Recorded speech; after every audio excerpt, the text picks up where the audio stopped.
Scott Martyr says this lawsuit is about a school district using tax dollars and failing to educate students year after year. He says this one is different than previous attempts to sue education systems, and he's looking to get as much information as possible from anyone involved who could have known how students were allowed to continue to fail for generations. It's time that we help ourselves here in the city. Scott Martyr is the attorney representing Giovanni and Shonda Patterson, the Baltimore City couple taking on the city all over the education of children. We have this couple in Baltimore City filing this lawsuit against a large school district, a large city government entity.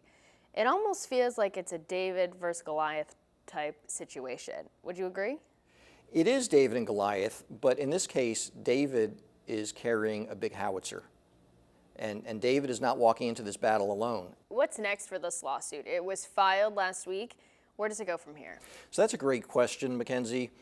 At this point, both the school board and the city are going to have to make a decision. Are they going to circle the wagons and hire outside law firms for millions of dollars, or are they going to step forward and admit there's a problem and say, we want to work with you to solve this problem?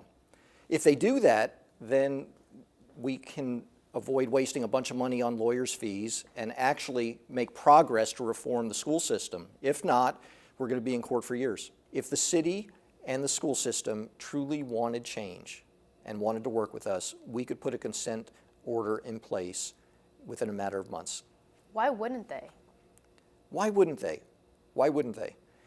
I think it would be very telling if they don't do that. If all we see is the school system and the city fighting tooth and nail, I think that says a lot about whether they really want to reform the schools. It's outrageous that people aren't on the streets screaming right now. Why bring this lawsuit in the first place? There are generations of kids, hundreds of thousands of them in Baltimore City, who have been lost.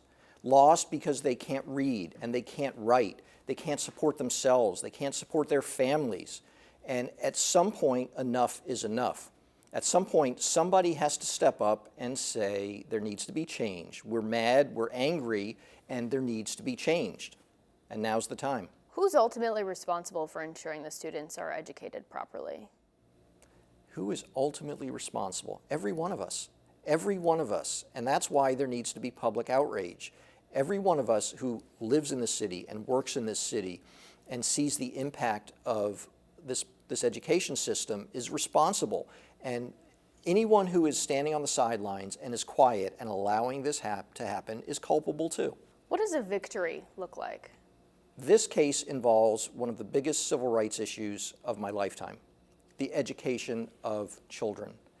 And if you take generations of children who could then read and can write and can support themselves, it's going to reduce crime, it's going to reduce property taxes, it's going to change this city. That's victory. That would be victory. If this moves forward, do you think, and again, you're successful, will the students be better off? If we're successful, this will change the lives of students in Baltimore City and maybe around the country. Imagine how their lives would be different.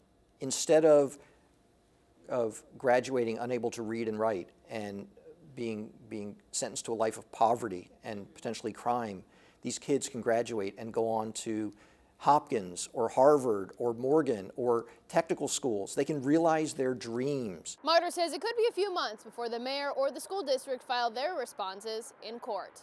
In Baltimore, Mackenzie Frost, Fox 45 News.